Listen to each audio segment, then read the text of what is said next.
presentation. Hey everybody, welcome back to No Flicks Given. I am one of your hosts, Frank, and I'm here just with Peter and Connor today. Matt is on sabbatical. He has put in for some time off, and it was approved by management. So it's just the three of us today talking about a movie that I brought to the table after just a bunch of uppercuts to the balls in a row. I feel like it's been a slog, and I wanted a guilty pleasure just to mix it up. So, Peter, Connor, how are you guys doing? It's still fucking February. It's been February for like 4 months. But at least it's not January, right? See, January, you're still coming down off the high that is the holidays, and you're like, putting Christmas away. So you still have, and you know, with me, like my tree was here for like 2 weeks into January. And then, sort of like you put Christmas away and like your space is kind of new and revitalized. And then it's February. And it's gray, and it's cold. No, February. I'm on record is the second to worst month to August. August is the worst month. So You really Peter. You're very like the game of Operation. You don't want to touch the side. You don't want to be at either extreme. Well, it's right, but the thing that tips it is I would far rather be cold than hot. And August is just pain. That's fair. Yeah. But September gets a little bit better. March gets a little bit better. And then April's downright lovely, and so is October. So, yeah it's a sliding scale. Well, we're almost out of winter. We got the Oscars coming up. Anyone see anything exciting for the Oscars? Anyone got... Just give me something. Connor's on a bridge with Clarence trying to talk him off of it right now, so I gotta... No, I'm actually very light on seeing Oscar contenders this year. I have had my attention elsewhere, but we got Amanda and I are probably gonna watch Anora tomorrow. That's the one she really wants to try. I'm excited. I need to see Anora and A Complete Unknown. I've seen Conclave. I want to see Conclave. Conclave is good. Can we talk about the fact that we have one like Vatican thriller a year now? What is this new trend we're not acknowledging? What was the one last year? I don't know. Hot Pope. There's always some kind of Pope movie that they're putting out. It's ridiculous. Jude Law was Anthony Hopkins. The two popes, yeah. Two popes. Yeah. Two popes. The Pope's Exorcist. Dude. Have we talked about The Pope's Exorcist? No, we haven't. No. I a little bit love that movie. It is basically Catholic Fast and the Furious, and I promise you will have a good time watching it. It is so aware of its dumbness, and everyone just kind of like passed it by. It is very fun. Is that the one with Russell Crowe? Yeah. On a moped the whole time? Yeah. Which I think he gained weight for that movie. Just for that movie, yeah. Yep. Yeah, all those wafers. Two Jewish people listening are like, "What? What does that mean?" It is fun as a kid as a guy that grew up Catholic to observe all of the how popular a movie like Conclave is, which is like we know how Conclave works. I presume we all know how Conclave works. I didn't. I don't know. I don't know how Conclave works. But it's Pope selection, right? It's the smoke and the chimney. Yeah. And it's notoriously secretive because it's just all of the cardinals in one place at one time voting until they come up with the Pope. And it's nobody's allowed strangely in. political. Yes. It's fast. It's actually fast. The Vatican as an organization is fascinating. Evil, yes, but also very interesting to sort of just like study. You accumulate a lot of baggage in 2,000 years, Sure. I mean, almost all of my knowledge of how the Vatican works is from Mission Impossible 3, so I really don't. Not a big have Dan a Brown lot. guy. You skipped Angels and Demons. Dude, do you know what I just found out? They made a third one. They did? They made 3 of those. I only knew of the Tom Angels and Hanks? Demons. I think so. I think he's in all 3, but like I haven't looked into Angels this. and Demons, and I don't know, the Voyage of the Dawn Treader. I don't really know what the third. no, different Catholic movie. Two people found that funny. Inferno. The same. Those 2 Jewish people. Inferno. Okay, yeah. 2016. Directed by Is it Ron Tom Howard. Hanks? It has Tom Hanks and Felicity Ron Howard. Jones. Yeah, I don't think I saw that. I didn't even know. No one. No one saw the trailer. Interesting. Okay, we're not talking about. No, Inferno. yeah. We're not talking about any. We're talking about a different European-based thriller. It made $220 million. Sorry. I suggested 2 movies to cover for this episode, and the other one I suggested, Matt, because he knew he wasn't going to be here, said no to because he wants to be on this episode. I'm not going to spoil what that is, but it will be an episode pretty soon. Without giving it away, have all of you seen the other film I suggested? I haven't yet. Okay, I think I have. Connor, it is Chef's Kiss. Fucking wonderful. It's going to be a lot of fun. That's what I heard. I just haven't gotten around to it. Yeah. Now I remember what it is. Yes, I've seen it, and fantastic. it's tremendous. And Connor, it's right up your alley. You'll love it. Connor, you're going to love it. You're going to watch it once a year. But unfortunately, that's not what we're talking about. We're talking about Sherlock Holmes: A Game of Shadows. I call this a guilty pleasure, but I also will kind of say I think it's a good movie. Like, I don't really have any issues with stuff, but generally it's less acclaimed than the first one, and also the first one's not really like held to any kind of like high standard in any regard, but it's always been a movie that I've kind of gravitated towards. I prefer it to the first one, and I just wanted to talk about it because, like, when else do you get a chance to? It came out in 2011, you know? Yeah, and there is a lot to talk about. I will say there is a lot of movie in this movie. Yeah, there's a lot of movie. Peter, any last words before we put the tape in? Yeah, I mean, I definitely saw this in theaters. I forget when this came out during the year, but I sent you guys some content earlier today. I went as Watson for Halloween the year this movie came out with a good buddy who looks just enough like Robert Downey Jr. To actually, we had a really fun time traipsing around Detroit in our costumes. I think I still like the first one a touch better. I haven't revisited it in a long time. Most people do. Yeah. But I have to say that in terms of like apocryphal historic movies, a la like Casanova with Heath Ledger back in the day, like I'm really down with this. But yeah, let's pop in the tape.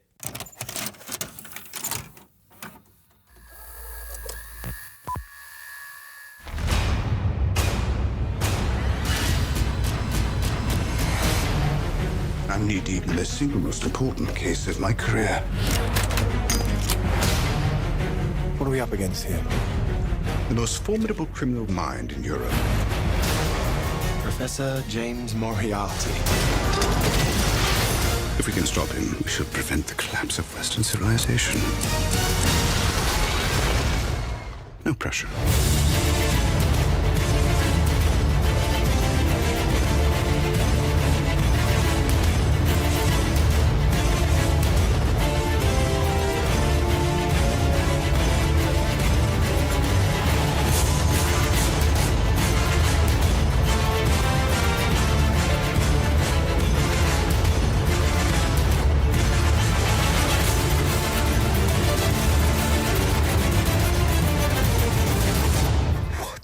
It's not my best disguise.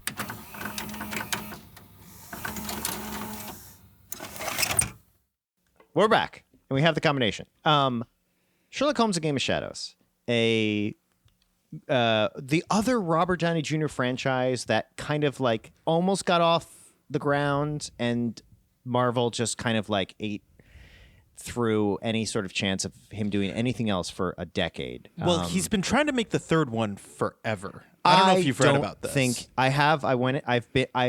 This is one of those third films that I have been like peripherally keeping an eye on since the second one came out. I don't think it's ever getting made. I'll just kind of rip the Band-Aid off. I think he would have fun if he did it, but I don't think he's trying because I think it's a shoo-in, and if he really wanted to do it, it would get done. As recently as 2023, they have been reworking the script. Dexter Fletcher, is attached they have to direct. been reworked. Whenever any year between 2011 and now, you go on Wikipedia, there is at the bottom of the page we're working on the script. It's 2018. It's going to come out 2019. It's 2015. It's going to come out 2016. It's not happening. I would love it to. I don't know where you go after the second movie. This is so the end, I guess. But I will. Let's start at the beginning. Peter, you saw it in theaters. What did you think of it initially, and then also what did you think of it? Kind of rewatching it for this. I feel like when I saw it in theaters, I really enjoyed it. I used to listen to the soundtrack of the first one a lot. Like I think the first one came out, I want to say I was in college. Was it 2009? Yeah. So it was my junior year of college. So I listened to the soundtrack a lot, especially the little like doon doon doon doon doon doon doon that little like Romani thing that it's really fun, and it's very like until like the big like horn drum thing comes on, the dun dun dun dun dun dun.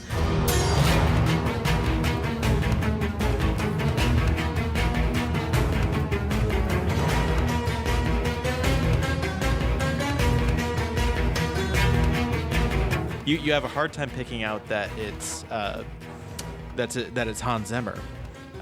It sounds it's not like a I always consider sort of Gladiator his template that he works from. Yeah. And it doesn't really sound like that. It's really fun. And yeah, it's just a good hang.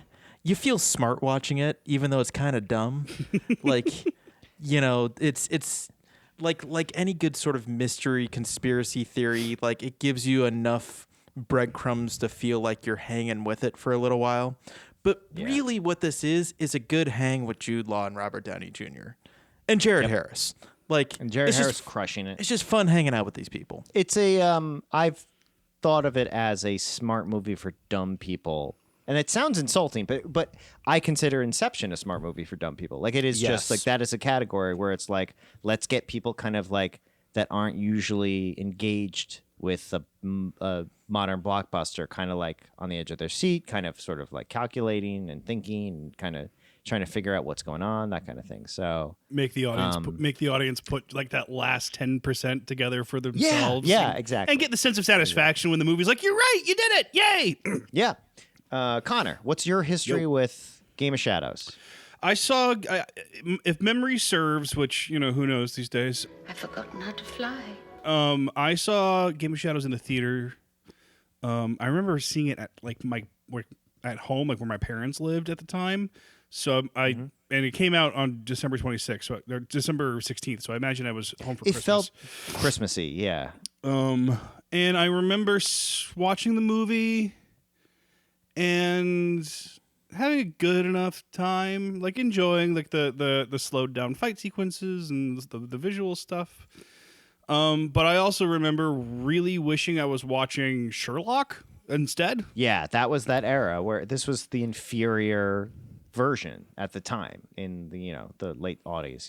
Yeah, I mean, and I mean that show was like a huge deal and has not aged super well. But that was I was much more on the Sherlock side of things than the Downey Jr. I think we all were a bit. Yeah. So this is my first time seeing it since then, and I have a lot of different feelings about this movie. It's hard to boil down into like to say that I feel one way about the whole thing, if that makes sense. Give me two feelings for now, and then sprinkle the rest in throughout the episode. Yeah, it's very entertaining. There are some ideas that don't work. Yeah, for sure. Yeah. There's nothing you can say that I'm going to probably defend. I think the ending is absurd, and I love it. I think it's fucking glorious in its insanity. But it doesn't really track. It reeks of quickly engineered sequel. It's so close to feeling like a full film, but then you're like, well, what is anyone doing? Like, what? It's all plot, no character. There's no the character motivations are so slapped onto an existing plot they built, which is just so. That's what you do in a lot of blockbuster sequels, that you don't have a strong spark for how to build it, basically, and it just. But the strongest thing it has, and one of like Guy Ritchie's signatures, is such a sense of style. Oh, like God, yeah. there's his signature is all over this thing in terms of like I think he directs through mood boards because Yeah. he's like, you know what I need?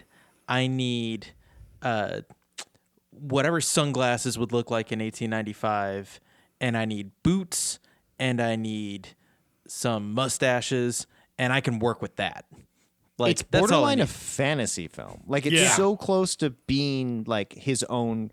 And I'll say, like, we're going to talk about Guy Ritchie as a filmmaker. I think this film's aged beautifully. I think it looks fantastic for the era, for what a lot of movies in 2011, like a lot of blockbusters look like. Even a lot of Marvel movies pre-Avengers at this point. Yeah, of course, there's like some crazy shots on like especially the train sequence. It's just kind of like Well, and I am such a sucker for any like slow-mo sequence that shows you like the exact firing mechanism of a gun, like piece by piece. talking about like- Little Hansel. Little Hansel, but even the train sequence when he's got like the false rounds in Dude, it, and it shows you That the train- jamming. That It's so that good. The flashback to him rigging all that shit is borderline too long. Like it is a comically long amount of time that they cut to a what should be a 2-shot cutaway of like what he did to set up this. Instead, it's like maybe 2 minutes and 30 seconds of quick stylized Guy Ritchie cuts. A good word, indulgent. This is a very indulgent movie. It's not super concerned with normal, nails and boards construction of a film. It's just sort of like chasing whatever interesting idea they had, Yeah. and like if the putting the plugging the rifle barrel with white phosphorus, which why is that on a train? Takes longer than it should. Then who cares? It's just going to take longer than it should.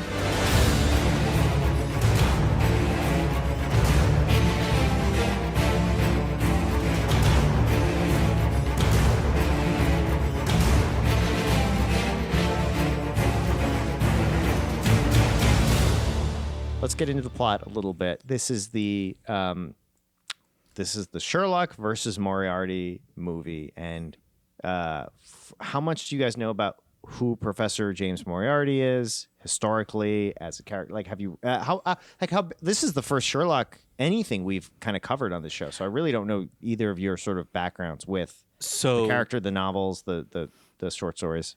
When the Benedict Cumberbatch Sherlock stuff came out, which would have been around this time. It would have been just before. It would have been like 2010. I don't think I started really watching or seeing it or stateside.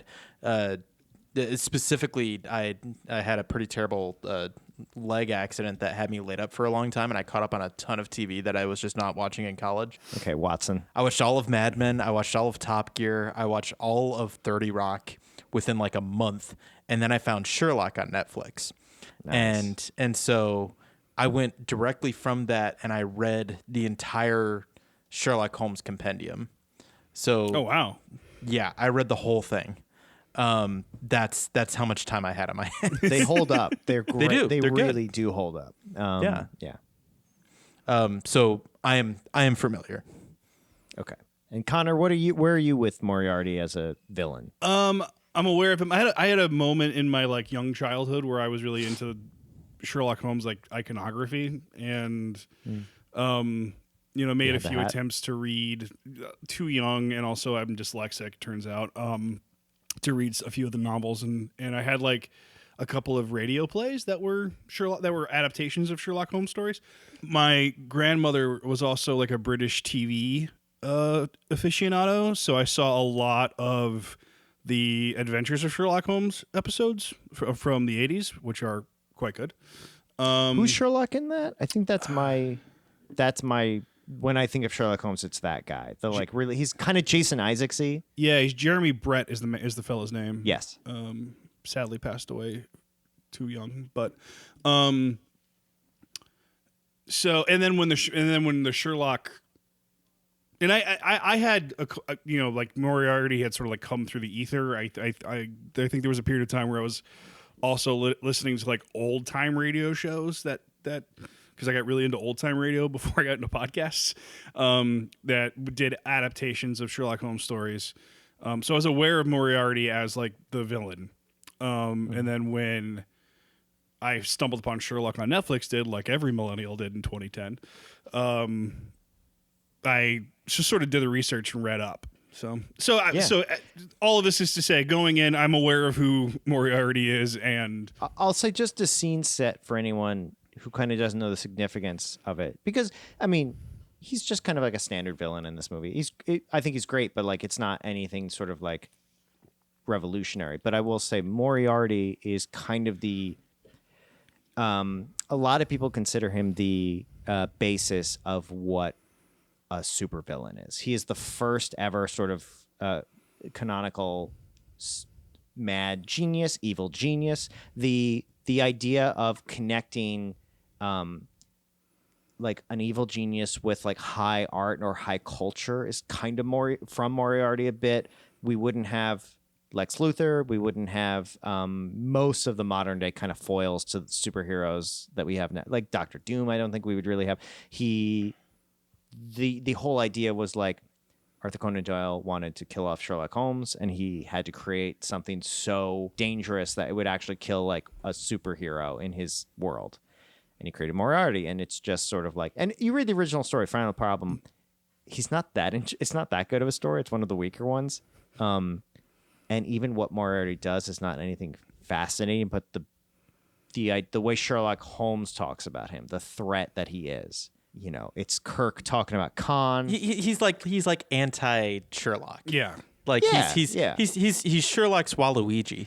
Like he's the Agent Smith to Sherlock's He's Neo. the Dark Mirror in Yeah. a lot of Yes. ways. He's not the Joker where he's the exact opposite. He is kind of the flip of everything good about him. Like he's just sort of like he cancels out all of Sherlock's strengths, you know? Mm-hmm. And this is a pretty, for how stylized this movie is, this is a pretty straightforward telling of Moriarty. There's no twist to it the way the Benedict Cumberbatch show is, which I'll say the first episode of Moriarty is leagues better than this. It's one of the best TV episodes you can see. It's so fucking good and Are you talking about the terrifying. end of season 1 or the beginning of season 2? The end of season 1 Yeah. with the pool? all the bombings, and then ends at the pool. Yeah, great episode. And Jim Moriarty. Hi. Consulting criminal. Brilliant. Isn't it? No one ever gets to me. And no one ever will. I did. You've come the closest. Now you're in my way. Thank you. Didn't mean it as a compliment. Yes, you did. Yeah, okay, I did. Although, I have loved this. This little game of ours. Playing Jim from IT. Playing gay. Did you like the little touch with the underwear? People have died. That's what people do! yeah, the first time I saw that, like the twist got me, and it's great. But this is Jared Harris plays this, and I think this is one of those things where they interviewed, anyone who you would hope they interviewed to play this part. the what if cast list for I Moriarty know. in particular is like a mile long. Let me see if I can. Is find there it anyone real who quick. stands out to you that you'd be curious? Not that Jared Harris doesn't crush this, but Jared but Harris is there fucking anyone? fantastic in this movie.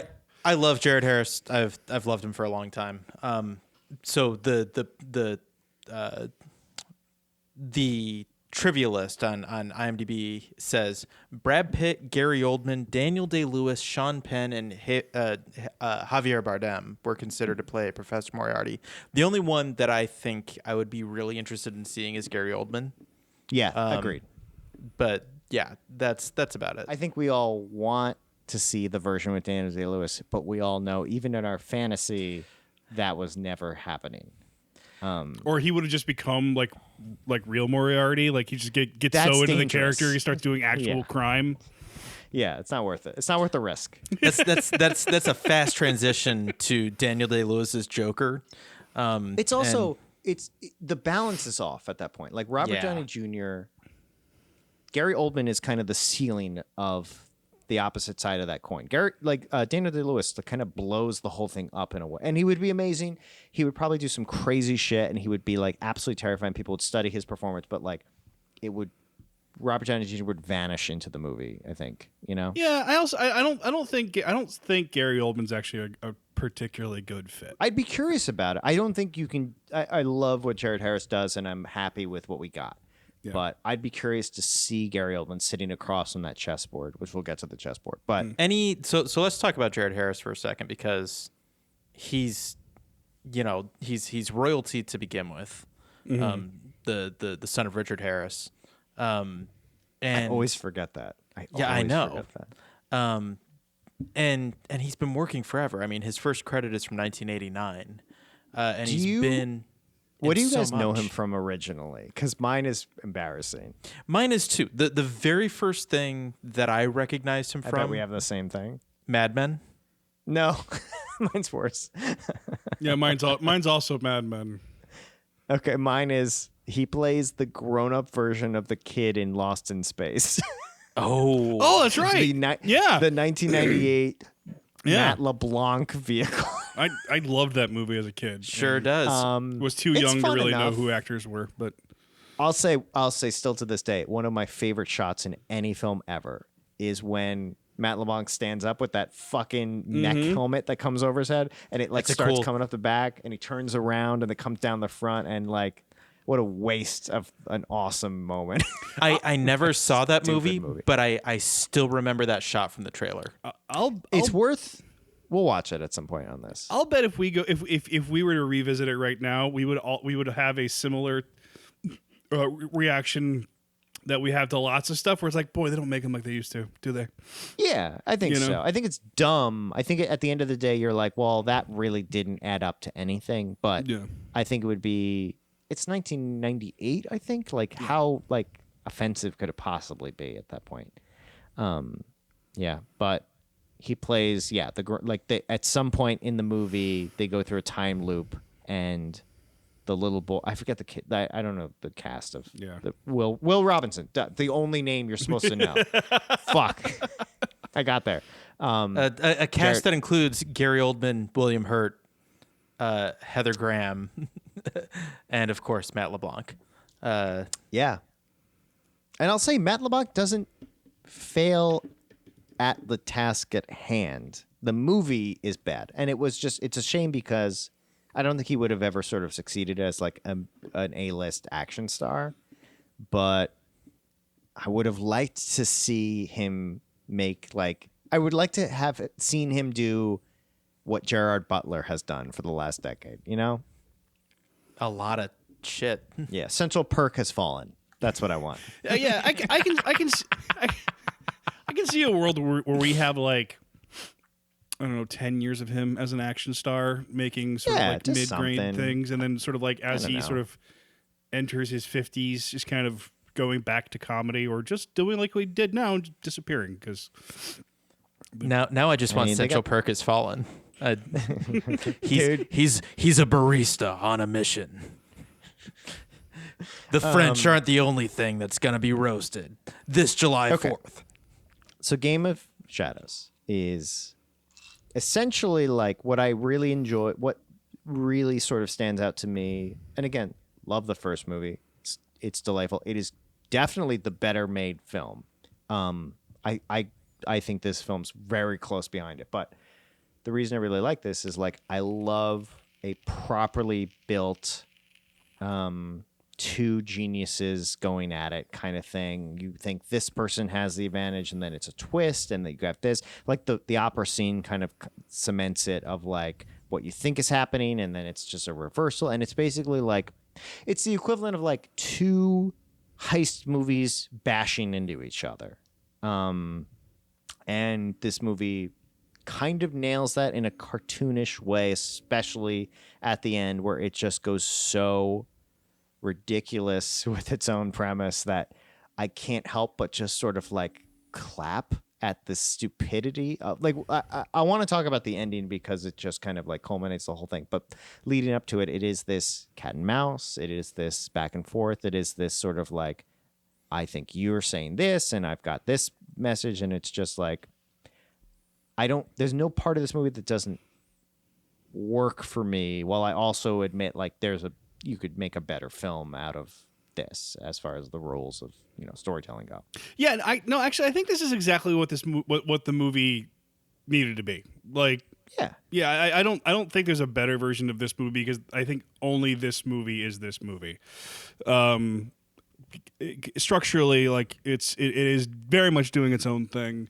Visually, it's doing a lot, and I do really admire the way that they pulled off thinking they're two steps ahead of each other, and then not being two steps ahead of each other, and like the various victories over each other that they have, because it's like there's like a back and forth this whole movie about like who's on top, basically. Yeah. And then thematically, I really like how the actual problem that they're trying to solve is solved by his friends.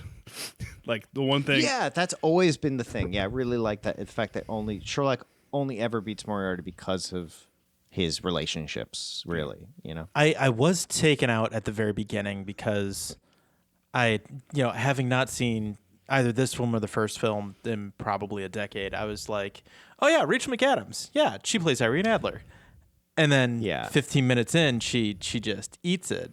Not even. And I guess that was sort of a mutual thing. She didn't really want to be it if it wasn't going to be more of a focused lead role. And I get it. And Guy Ritchie was basically like, I kind of want to do like a Bond girl thing where there's a different girl every movie. And so she just kind of got replaced by Noomi Rapace, which good. She's okay. I don't think she's as striking as Rachel McAdams, and they have very different styles. Yeah, well, and Irene Adler is like an established character that we know, who they draw from, and that dynamic between her and Holmes is a sort of a set thing, and which is a big part of the first movie. That's like a major, it's the equivalent of basically like the Joker killing Catwoman in the first 10 minutes of a Batman movie. Yes. It's identical. I'll say this movie really doesn't actually get traction until like probably the Stag Night with the Cossack fight. I love this. I love that. I love everything the Stag before Night. that. I really can't remember what happens. It's kind of whatever. The Stag Night is a really fun scene, but one of my notes I have is, does anything age a movie worse than when a villain just knows parkour for no reason?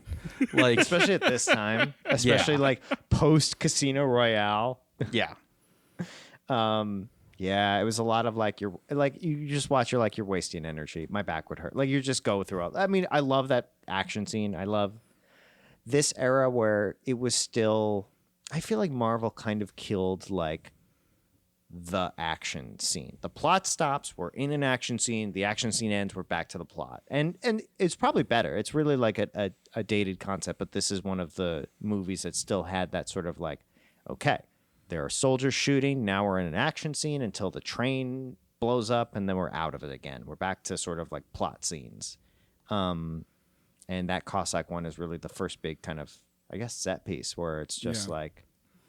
Well, it has like almost like a 3-act structure too. It's sort of like it's the beginning. Yeah. It's with a preamble. Like he has like he starts to do his like pre-fight thing, and that gets interrupted with the throwing knives, which is as soon as they start fighting, which is I thought good, was hilarious. Great and a little bit of foreshadowing. Rapace, like an interesting character. So you're like, oh, she kind of can change up his own, prediction. Yeah, and it's also one of those things like too, like I was saying, like with the indulgence, like they went through a whole fight in his head that while I was watching it felt long, but then they paid off the joke by cutting it short like 2 steps in.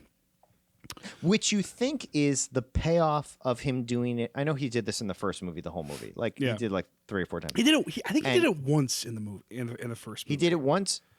He did it in the opening when you first meet him. He did it in the boxing match.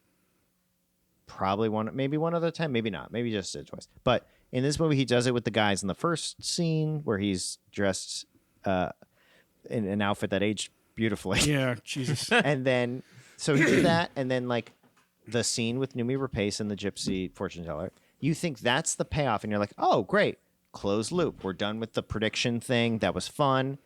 Which means like when you get to the end, and he starts doing the prediction thing again, and it does the like the reversal you really aren't expecting, but are so happy once it starts. It's great. Come now. You really think you're the only one who can play this game?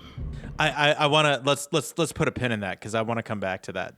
We're going to talk about the whole ending. I really Yeah. just like we'll go into it, but basically the bottom line is like it is a like breadcrumb trail where Sherlock is trying to figure out Moriarty's master plan, which his master plan is like, I don't know, the most evil master plan you can have a villain do in Europe in the 1890s. Like it's so, what I like about this movie is it's so sort of like rudimentary in its broad strokes, where Moriarty wants to start World War One. Like it's just like just the first obvious thing you would do and just do it well. And it's brilliant. That's an invention of the movie. That's not from any of the stories, I don't think.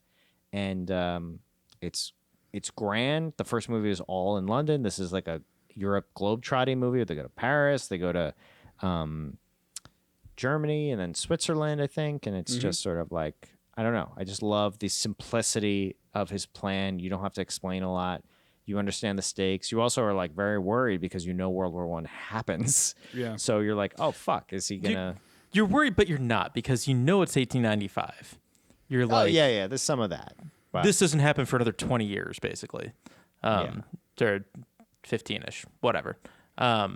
So it's that was always in the back of my mind when I was revisiting this. I was like, yeah, nothing really is gonna happen. Like Sherlock is gonna save the day because historically, unless we're taking a weird right turn, which would actually be kind of fun, like yeah.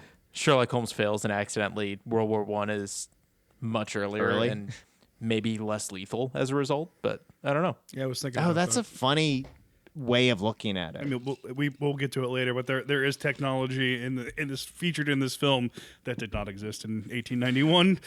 But that's my point. Yeah, that I made at the very exactly. beginning, where it's like, who cares? Right, but it's also it also sort of makes it plausible enough that like, oh shit, that people have just been sitting on this technology, waiting for the war, basically, to use it in. It's also a little Man in the High Tower, like if you want to go that way. But yes. regardless, it's a fun setup, and I think, Frank, to your point, that it's just a really clean setup for a villain. Like the stakes are really easy to understand. And it kind of goes back to our collective point too of this is a smart movie for dumb people, where it's like everything is very on the text. And if Sherlock fails, World War One happens. And it's also a multi-step plan that and he has like these little mini mysteries he has to solve on every step along the way to solve that individual element.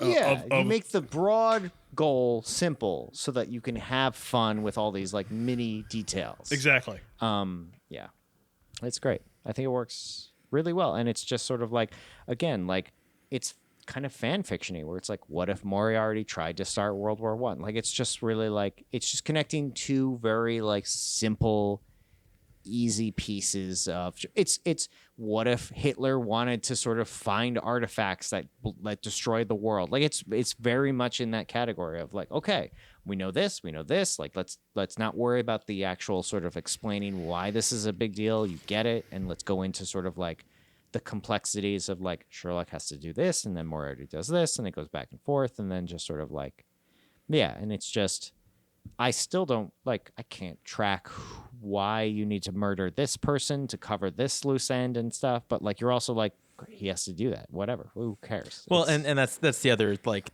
fun little mini stake building thing that they do is that the whole no loose ends thing. It's just you assume that everyone is gonna have to die at some point. Like anyone that has had any interaction with the plot at all is now at risk.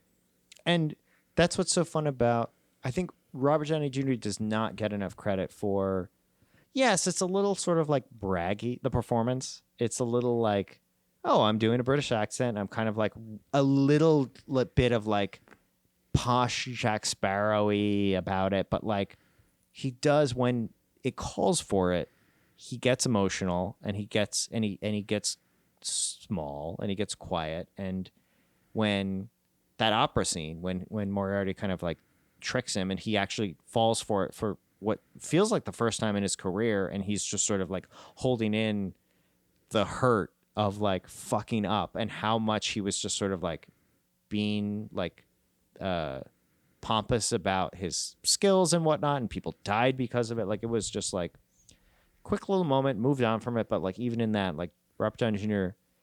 really crushed this era of his career from like '08 to I guess Endgame, but like maybe Civil War is probably the better sort of like other end of it. But like he really, really had a heartfelt subtlety to what he was doing. Yeah, but it was also before his performances got ironed down to just sort of all be Tony Stark, you know? This was still, you didn't know which way his career was going at this point. Yeah, well, he played Tony Stark a lot, but I can't think of any performances in particular. But there were movies outside of the Marvel movies where he was basically just doing the Tony Stark shtick because that's what people liked, regardless of the character. But in this he kind of is, yeah. But he has that layer of basically the British accent and a certain mania that sort of adds to the sauce in a very positive way. You know what he's also really fucking good at? Moving. One of the things that the Marvel movies can't really feature about Robert Downey Jr., because he's in an Iron Man suit a lot of the time, is how the degree to which Robert Downey Jr. is in control of his body. The first fight scene with the group of guys and the way that he was chasing down the caustic assassin have this like grace and power to them that I don't often associate with Robert Downey Jr.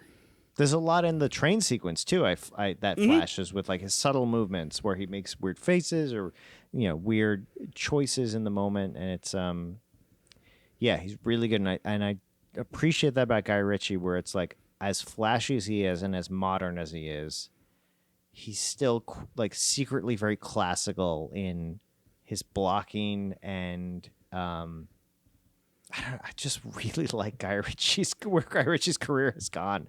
His stupid like I make one dumb movie a year and no one tells me what he's basically the like witty action Adam Sandler career. Like he's like, I'll make one movie a year, you leave me alone, and like I'll make it for 20 million, it'll make 60 million, and no one will talk to me. Like it's just I don't know. I'm so glad he's kind of come back to like The Gentleman and the Ministry of Ungentlemanly Warfare, and he's gotten away from like, what did he do, Aladdin? Mm-hmm. I forgot he did Aladdin. Yeah, like I'm glad he's kind of back to his sort of London slime ball like action adjacent movies and TV shows, like because that's where he belongs.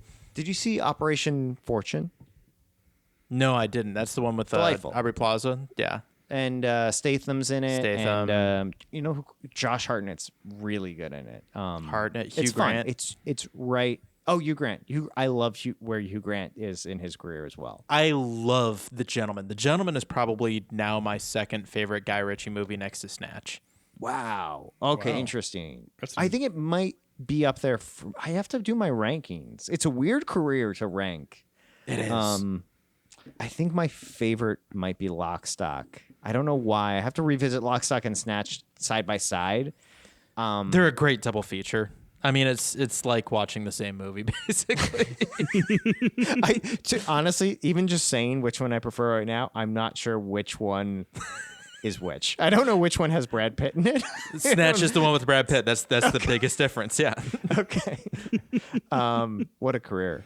Amanda and I just watched Layer Cake, which is basically Matthew Vaughn's Guy Ritchie like fanfic kind of film. Great movie, but like you're like, okay, Guy Ritchie has so much influence over what this movie is kind of doing. Well, he had a lot of influence over what everybody was doing for Everyone was for doing. a And couple years there. if you're a British accent and a gun and it's modern times, like Guy Ritchie like had a say in how you built the movie. Is there anything you want to kind of feature before we get into the ending? Is there any sort of sequences or plot or character elements? We haven't mentioned Watson and Jude Law, who's always great. He's fantastic, and their chemistry is so Good. It's so good. It's what makes the movie. And Yeah.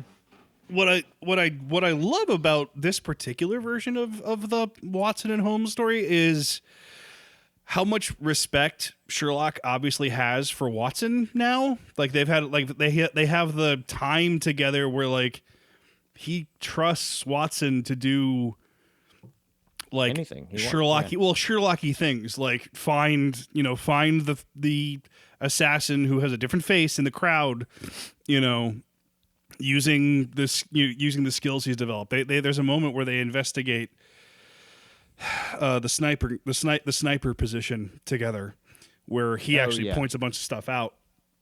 And he gets one up by Sherlock, but Sherlock's like not like, "Oh, you stupid idiot attempting to do my thing," which Sherlock often does in stories like this.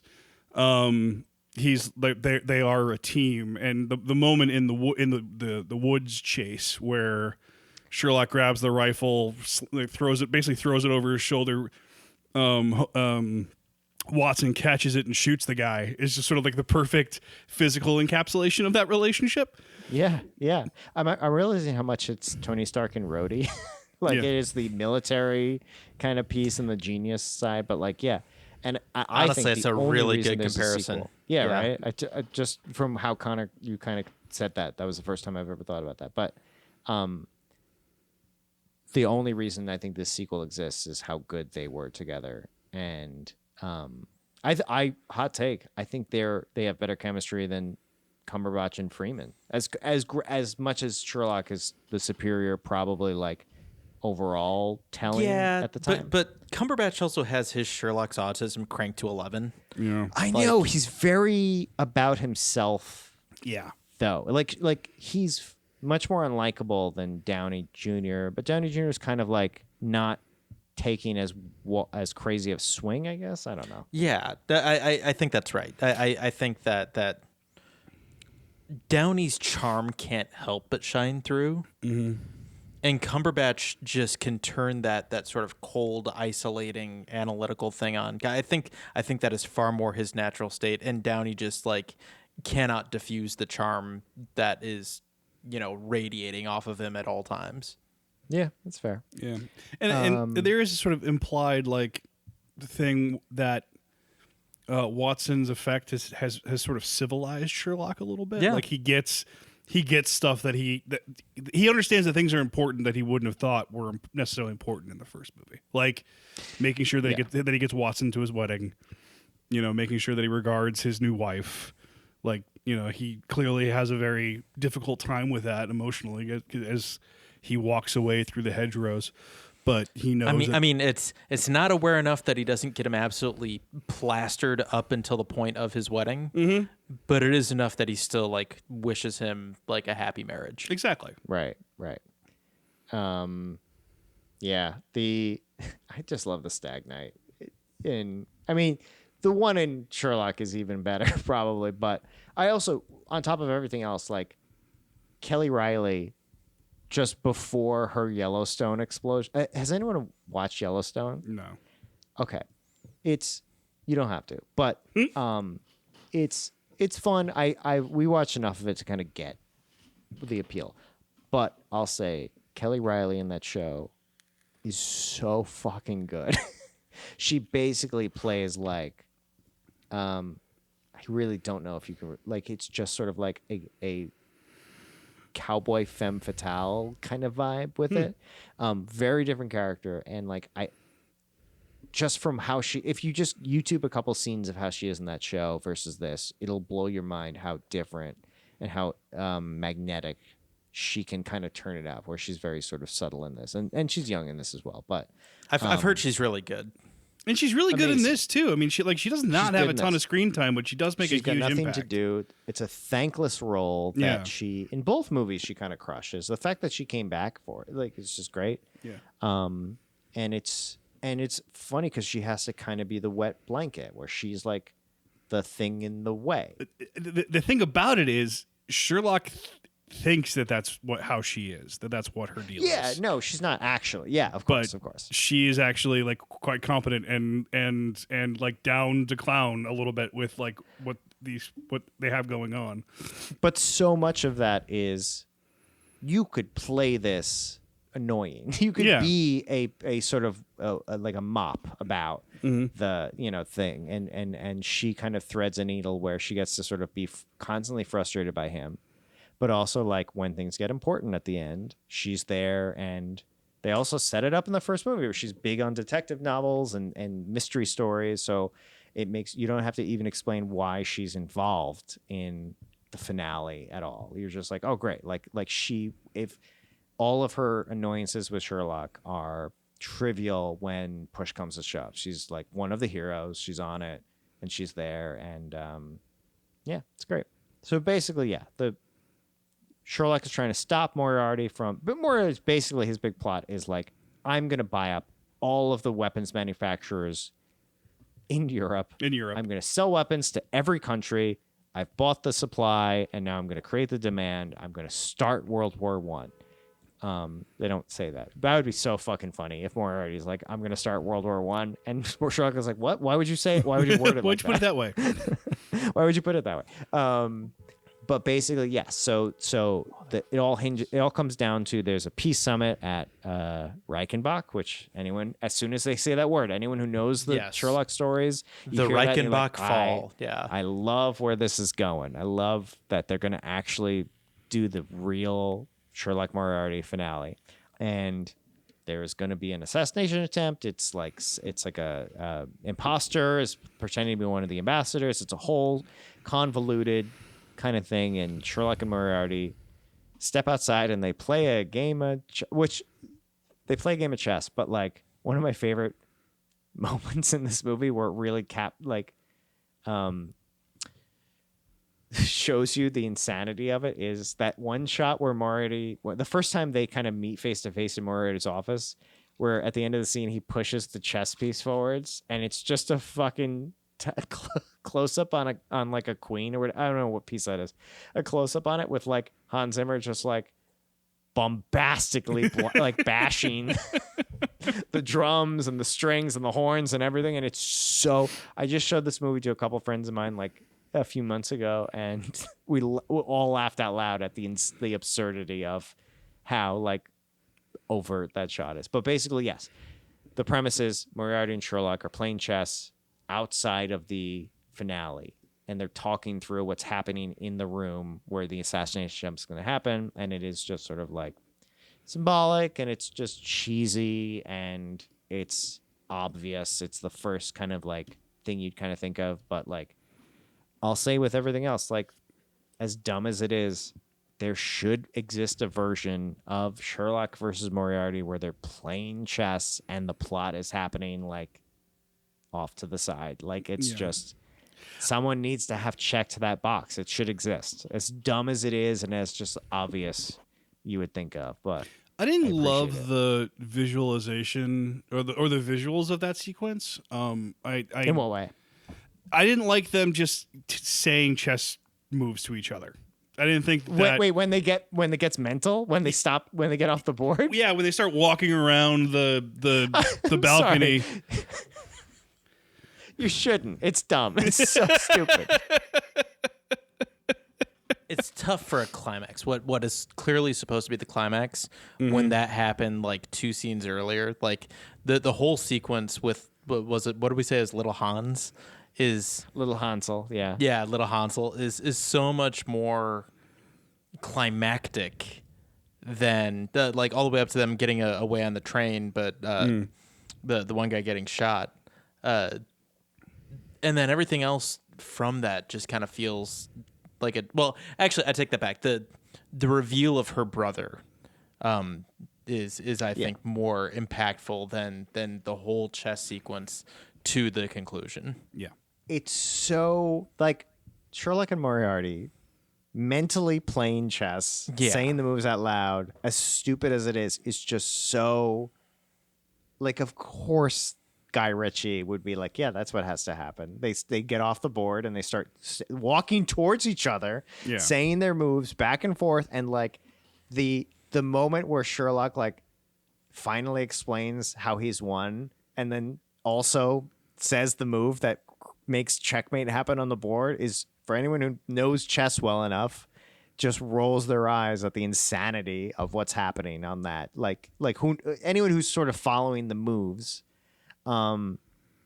it's so ridiculous that I can't help but appreciate just the unabashed, just like, we're going to go all out. We're going to have fun. We're going to do something so over the top and, like, again, cartoonish with the finale that, like, you can't help but appreciate it. And then on top of that, like, you get that final mental fight that is just such a finale to, like, a 2-movie buildup of Sherlock Holmes doing the, like, calculation of how to fight people. Mm-hmm. And that had no payoff in the first movie. It was just a thing he did, couple scenes, leads into this one, and then for it to, that moment where it cuts back to Moriarty mid-fight and he starts having voiceover and, like, he takes the scene. Yeah. And then they're both in each other's heads. It's so fucking stupid. It's that... But how do you not love it? It's so insane. Yeah, it's quite arch, but it does weirdly work. At least it worked for me watching it like on my TV here at home. I think part of why it was kind of cool on this movie in the theater was like that. Just the ending of it is so visually. There's not much going on.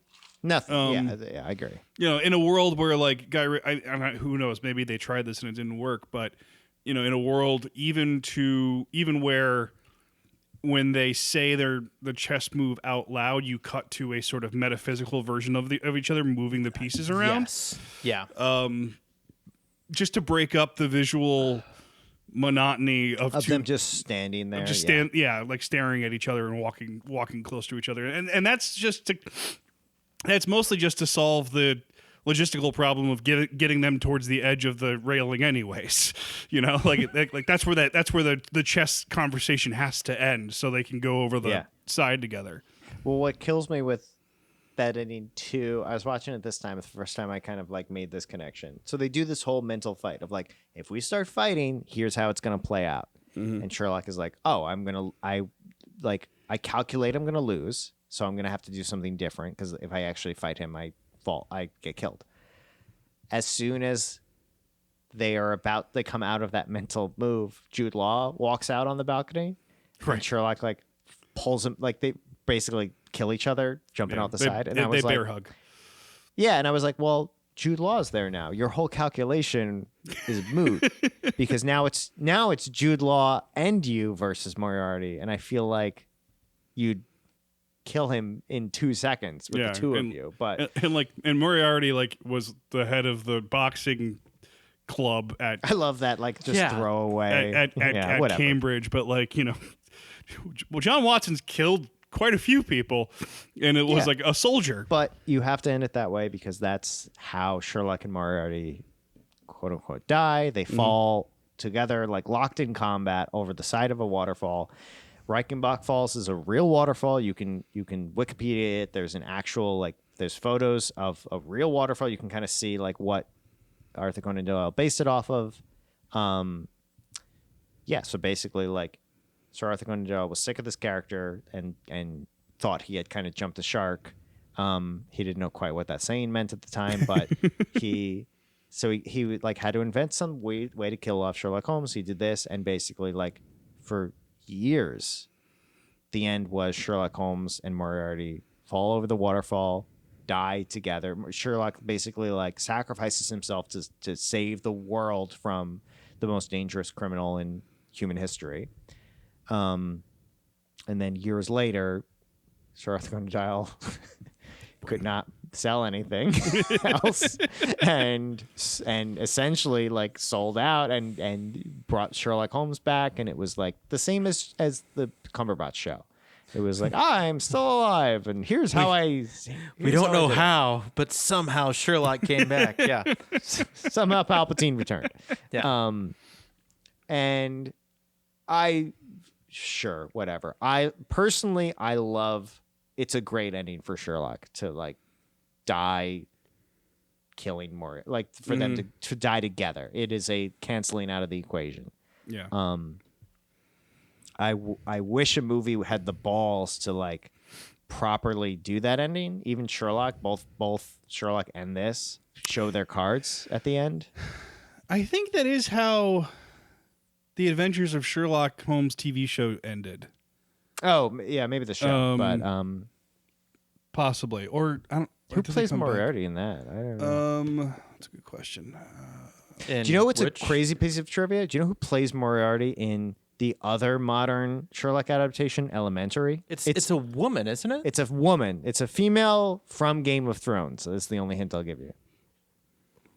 I've never seen the show. I've heard it's not bad. It's the inferior. I was about to say, for whatever reason, my first instinct was Sandra Oh, but clearly that's not the case. That'd be good. Because you're thinking of Lucy Liu as... I guess. It's Natalie Dormer. Huh. Oh, that that's makes fun. sense. She's that like... makes sense. What's she been up to? Jamie- She hasn't been in a thing in a while. No, I don't know where she is. She was so great. I wish she would be in... She should have one of those... She should have a Mila Jovovich career if she's not going to do anything else. You know, like a just schlocky, like a Gerard Butler. It's my go-to. Moriarty was played in the Adventures of Casterly Sherlock Rock is- Holmes by Eric Porter, who is a British actor that just does British actor stuff. That's weird. Also, obviously, one of the biggest retellings of Moriarty is The Master from Doctor Who. For anyone who I don't know how much you guys are Doctor Who people. Yep. That's probably the biggest one-to-one. And I also really love that the dance floor. Did anyone catch that the dance floor during that last scene is a chessboard? It's a chessboard. Oh no, yeah. I missed that. Yeah, it's all It's- black and white. Yeah, nice yeah. flourish. I bet if you rewatch it again that there are chessboards everywhere. Well, I think, and it's funny that it's just sort of like, again, chess is the first game, the first visual symbol you'd kind of think of if you're going to do Sherlock and Moriarty, and like, duh.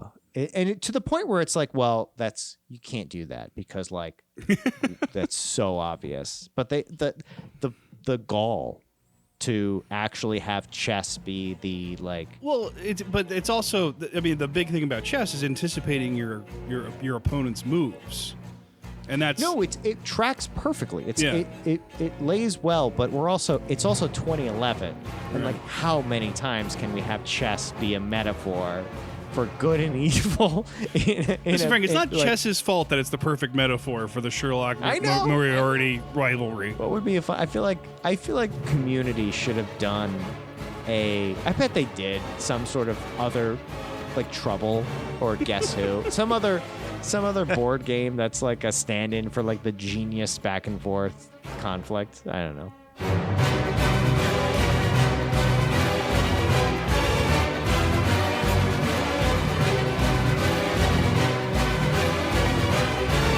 I would love a third movie, but where this movie ends, I don't know how you how do you start a third movie 14 years later? Yeah, I mean the ending is perfect.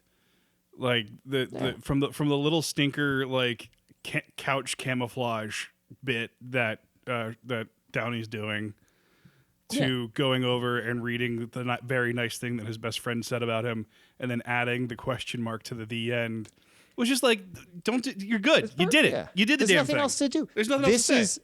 This is the ending of the third movie. Like this should have been again like how Dark Knight kind of, in a lot of ways, I wish Dark Knight was the finale of a trilogy. But it's also the grand tradition of the second movie in a trilogy just being the best.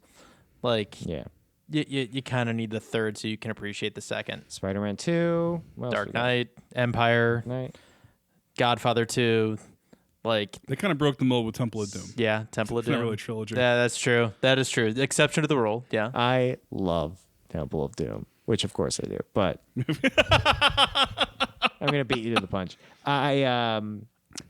Again, much like this, I have no problem with anyone telling me it's the weakest of the three. I probably agree, but like I love a swing. Yeah, and that movie is a lot of swings. Yeah. Couple things before we wrap up that I wanted to get that I noticed. During the forest chase sequence. It's the first time I mean, I've only seen this movie twice, but it's the first time I put together in my head the slow motion effects. Not even effects. So they were just actually technically able to do slow motion now.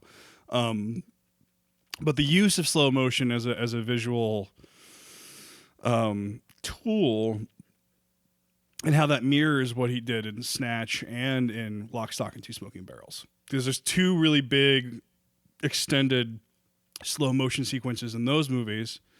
And I think by 2011, they actually had the technology to do the super duper slow motion in digital video that he could start incorporating and playing with it, because he had a really good time playing with the slow motion. The camera, it's called the Phantom Flex camera. I don't know if you're familiar with that, Frank. No. But yeah, they started off as like scientific slow motion cameras for experiments, and then they made a version that's like 35 millimeter sensor, like cinema size sensor, and they started shooting films and TV with it. Do we know if this movie was shot on film or digital? Because it looks so filmic. It does look very filmic. I don't know. I know the slow Probably motion digital. sequence. I know the slow motion sequences were shot on video. Wasn't Wasn't it one of the Rooster Teeth guys? Or it was the you know the Slow Mo Guys YouTube channel. Yeah. The Gavin is worked on this movie as because he was just like he was a slow motion videographer before he came to America. There's a couple shots in that scene that always stand out to me where I really want to know how, like, it's not impossible that they did it. I just want to know how they built it, where it's a profile shot of, like, I think Sherlock, and then there's another shot of Watson running full speed, not slow motion. Mm-hmm. The camera is like locked onto their face from the side.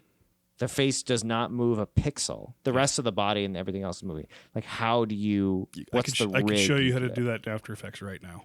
It's After Effects. It's so After Effects has a stabilization tool, and basically the idea is you lock a point in your frame, and just so what are you shooting that in to still have the resolution be that crisp? Shooting HD, you know. I like mean, 8K just to push in and have the control. Well, I mean, like, if you so fast. If you really look at it, it gets grainy as shit. I mean, if they were shooting on, this is 2011. If they were shooting on either Airy or Red, they could have been doing 4K capture in 2011, probably. I would think so. And and they're just punched in like 200 more than that % and are kind of using the After Effects stabilization tool not as intended. There was a similar thing. If you remember the really creepy sequence where he's dancing and his face is locked in the center of the frame. They did the same thing there. Chapter 1? I never saw the second, but yeah. Okay, yeah. So yeah, I mean, it's one of those things. It's one of those sort of digital cinema things where it's like something that was basically magic in 2011 is now something I can do on the computer I'm talking to you right now. Yeah. Okay. Okay, that's fair. Bunch of nerds. Leave your work off the podcast, can you? I bought the 4K to watch for this. It's not the greatest 4K ever made, but it looks awesome. If anyone really likes the look of this movie, it's a good upgrade. So it's the best way you can watch it. Do you guys want to play a quick box office game? Yeah, let's do it. 2011 December 16th, 2011. I will tell you straight off, this opened at number 1 on the weekend. Yeah. 39 million in box office. Can you give me through number 6 is what I'm going to look for.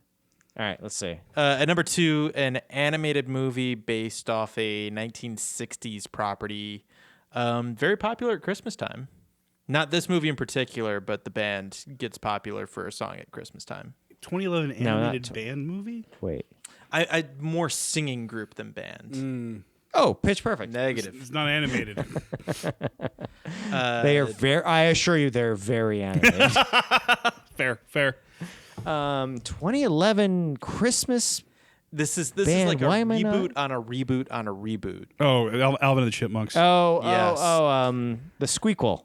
Yes. No, this is Chipwrecked. The third This one? is their first week. It must be the third one. I'm not even going to look at it. Number 3, classic action movie, arguably the best of the series. This is, what is this, the 4th or 5th movie in the series? Oh, Fast and Furious. More classic than that. The first movie was before the first Fast and the Furious movie. Mission Impossible. Yes. There you go. Do you know which one? It's 4. 2011. Wait, it's Ghost Protocol. Ghost Protocol. Ghost Protocol, yeah. Sometimes my favorite. My rankings change very quick. Like 4, 5, 6 are almost even with me. Number 4 is a holiday movie, but not a Christmas movie. This has become the trend of like the compilation movies where like everyone gets a little scene. Oh, like the big ensemble holiday movie. Yes. And this is not a good one, and nobody remembers this one. I remember seeing a poster for a movie that was named after a holiday in the subway when I first moved to the city. It was something stupid like Arbor Day. Like it was Yeah, this one's called New Year's Eve. New Year's Eve. Okay. Number 5 is a Jonah Hill vehicle that I completely forgot existed and definitely didn't see. And it's not an Apatow movie. It is Jonah Hill. It's just Jonah Hill. It's not a two-hander. No, it is just Jonah Hill. I'm not gonna get this. Accepted. No, because I would have given you Justin Long for Accepted. This one is called The Sitter. Jonah Hill Sitter. plays a babysitter, and they have a series of crazy adventures, it looks like. Sounds awful. Speaking of which, since we're getting close to the end, I just want to not reiterate, but let you in on how restrained I have been this entire time to not have my own 20-minute Connor's gun corner. Oh, we should have given Why not? Connor's going. Yeah. I mean, we can go back and you can put it in wherever. But it's just It's now. There We're ending wasn't- with the gun corner. Okay, we'll end with the gun corner. I mean, I guess I alluded to the fact that there's technology that Moriarty has that did not exist in 1891, specifically the C96, the Mauser C96 broom handle pistol, which is like the automatic gun that they all have. The like 10-shot box cartridge. Yeah. It's a box magazine. It's a box magazine, and it was invented in 1896, which is why it's called the C96. There you go. Released in 1896, but sort of couldn't have plausibly been in the movie in 1891, but it was around the corner temporally. And also, like the thing where you put the magazine in the bottom, that's not how that gun works. What about Little Hansel? Don't take that away from me. I actually don't know anything about artillery. I'm all like small arms obsessed. Matt is Navy. You're infantry. Yeah. Peter, you and I need something. We're special ops. I'll take it. Frogmen. Emphasis on special. I want to flag too. I'm trying to think of anything else I kind of didn't touch on. There's one of the funniest pieces of this movie as a concept is so Moriarty. If you remember the first Sherlock with Downey Jr., Moriarty is in a couple scenes of it teased. He's in the shadows. You don't see his face. He's got the like gun that comes out of his wrist kind of thing. He's following the plot because he needs a piece of tech that the main villain is using, and he steals it at the end to use for his plan. And he doesn't use it in this movie at all. Like there's no connection. It's I think essentially like there is like a it's like a radio detonator. Like it is a wireless bomb exploder device, and it's not in this plot at all. It's just so funny that they made it was just sort of like, let's add Moriarty in the first one and we'll figure it out later. They even they cast like a random guy to do the voice because obviously you're not going to see his face. And then later after this movie, Jared Harris redubbed all of Moriarty's lines. So if you go to watch the first Sherlock now, wherever you watch it, you can't hear the original voice. It is Jared Harris doing the lines from the '09 Sherlock. Which is kind of cool, but it's weird because it's a very different Moriarty. Like he's very shadowy, and he doesn't.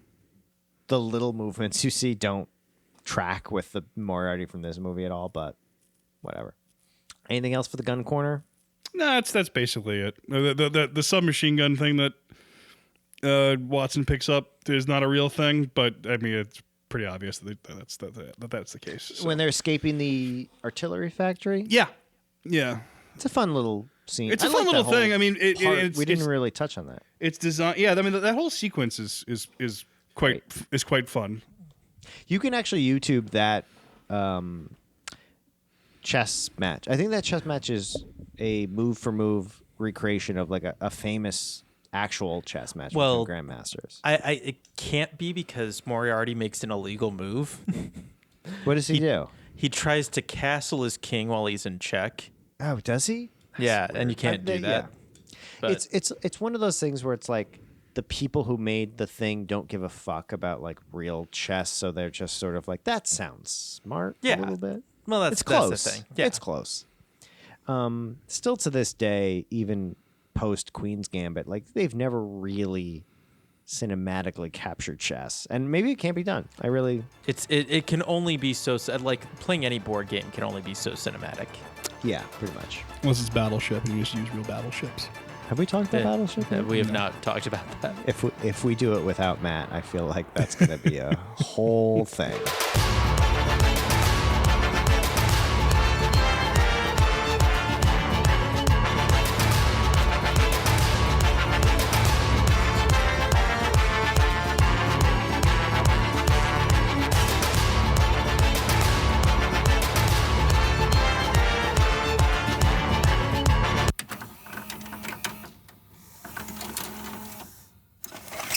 Get that out of my face. It's not in your face, it's in my hand. Get what's in your hand out of my face.